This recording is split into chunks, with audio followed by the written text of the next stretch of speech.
When wondering why God would allow bad things to happen to good people, it's also good to consider these 4 things about the bad things to happen. Bad things may happen to good people in this world, but this world is not the end. Christians have an eternal perspective, so we don't lose heart. Though outwardly we are wasting away, we read in 2 Corinthians, yet inwardly we are being renewed day by day. For our light and momentary troubles are achieving for us an eternal glory that far outweighs them all.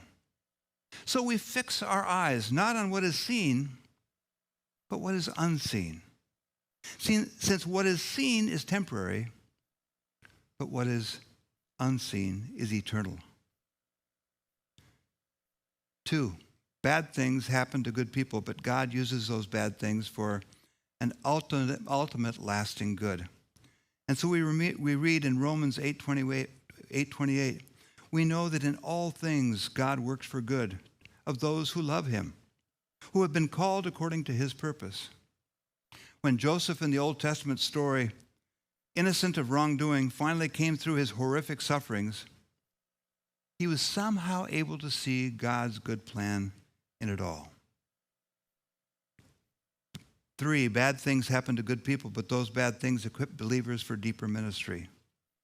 We read in 2 Corinthians 1:3-5, praise be to the Father of compassion and the God of all comfort, who comforts us in all our troubles, so that we can comfort those in any trouble with the comfort we ourselves receive from God.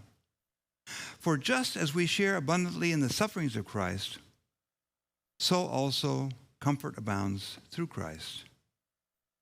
Those with battle scars can better help those going through the battles. And the last thing, bad things happen to good people, and the worst things happen to the best person. Jesus was the only true righteous one, and yet he suffered more than we can even imagine. And so we follow in Jesus' footsteps. We read in 1 Peter 2, if you suffer for doing good and you endure it, this is commendable before God. To this you were called because Christ suffered for you, leaving you an example that you should follow in his steps. He committed no sin, no deceit was found in his mouth. When they hurled insults at him, he did not retaliate. When he suffered, he made no threats. Instead, he entrusted himself to him who judges justly. And that reminds us that Jesus is no stranger to our pain. And Romans 5:8 declares, but God demonstrates his own love for us, that while we were yet sinners, Christ died for us. Despite the sinful nature of people of this world, God still loves us. Jesus loved us enough to die and also to take the penalty for our sin.